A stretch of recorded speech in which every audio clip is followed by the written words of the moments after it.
ഈ സിനിമ ഇറങ്ങുമ്പോൾ തന്നെ പറഞ്ഞു ഇതിലൊരു ഡിമാൻഡുമില്ല, നമുക്ക് ഈ സിനിമ പ്രേക്ഷകരിലേക്ക് തരുവാണെന്നാണ് പ്രസ് മീറ്റിലൊക്കെ പറഞ്ഞ, എൻ്റെ ഇന്റർവ്യൂലൊക്കെ പറഞ്ഞത്.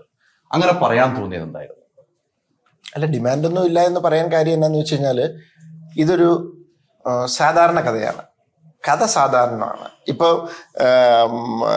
കുറേ ആൾക്കാർ ഇവിടെ എന്താ പറയുക, അവരുടെ ഈ ഓൺലൈനിൽ സോഷ്യൽ മീഡിയയിലൊക്കെ ചിലർ പറയുന്നുണ്ട് ഇതൊരു സാധാരണ കഥയാണ്, ഇതൊരു ഗംഭീര കഥയാണെന്നൊന്നും പറയുന്നത്. പിന്നെ ചിലർ പറഞ്ഞു ഇത് ഗംഭീര കഥയാണ്, ഇത് അങ്ങനെയൊക്കെ പറയുന്നു. ഞാൻ പറയുന്നു ഇതൊരു സാധാരണ കഥയാണ്. പക്ഷേ ഈ കഥ തിയേറ്ററിൽ വന്ന് കണ്ടപ്പോൾ പലർക്കും ഇതൊരു ഗംഭീര സിനിമയായിട്ട് തോന്നി. ചിലർക്ക് ചിലപ്പോൾ അത്ര ഗംഭീര സിനിമയായിട്ട് തോന്നിയില്ല. അപ്പോഴും അവർ പറയുന്നുണ്ട് ഇതൊരു നല്ല സിനിമയാണ്. നമുക്ക് വേണ്ടത് അതാണ്, ഇതൊരു നല്ല സിനിമയാണ്. നമുക്ക് ആ ഒരൊറ്റ പേര് കിട്ടിയാൽ മതി. കാരണം പലതരത്തിലുള്ള ആസ്വാദന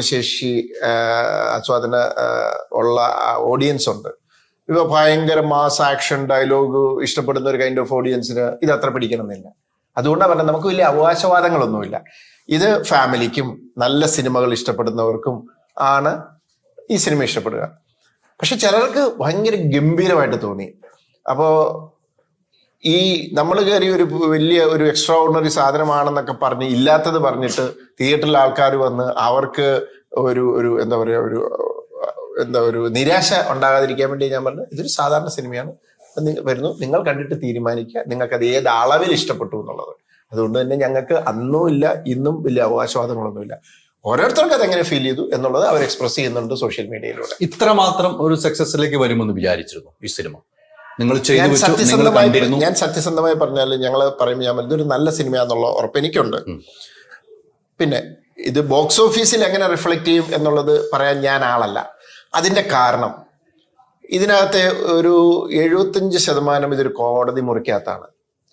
അതുകൊണ്ട് ഈ കോടതിയും ഇതിന്റെ എന്താ പറയാ വാദവും പ്രതിവാദവും ഒക്കെ ആയിട്ട് ഇങ്ങനെ പോകുമ്പോൾ ഇത് വിരസത തോന്നിയാൽ ചിലപ്പോൾ ഇത് നമ്മൾ ഉദ്ദേശിക്കുന്ന ഒരു ഇമ്പാക്ട് കിട്ടത്തില്ല.